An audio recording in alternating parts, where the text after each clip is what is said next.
আজানের সময় আকাশের দিকে তাকিয়ে একটি দোয়া পড়েন, আপনার সব দোয়া কবুল হবে। আল্লাহর কসম করে বলছি, আল্লাহর কসম করে বলছি, পরীক্ষিত আমল এগুলো শেয়ার করে দিবা। তুমি আমল না করেও সওয়াব পাবা তোমার একটা শেয়ারে।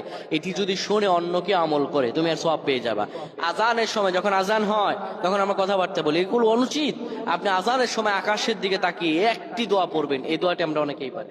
এখন বলবেন হুজুর কমন পড়ে গেছে দোয়া। আমরা অনেকেই আল্লাহ তাআলার কাছে এটা ওটা চাই, কিন্তু সঠিকভাবে চাইতে জানি না।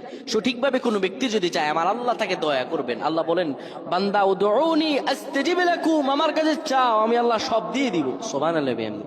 যখন আপনার আজান হয়, আজানের সময় আপনি আসমানের দিকে তাকান, তাকিয়ে আপনি বলুন, পড়তে থাকেন, আল্লাহুম্মা আনতা রাব্বি লা ইলাহা ইল্লা আনতা খলাকতানি ওয়া আনা আবদুকা ওয়া আনা আলা আহদিকা ওয়া ওয়া'দিকা মাসতাতা'তু আউযু বিকা মিন শাররি মা সানা'তু আবু'ু লাকা বিনি'মাতিকা আলাইয়া ওয়া আবু'ু বিযানবি ফাগফির লি ফাইন্নাহু লা ইয়াগফিরুয যুনুবা ইল্লা আনতা।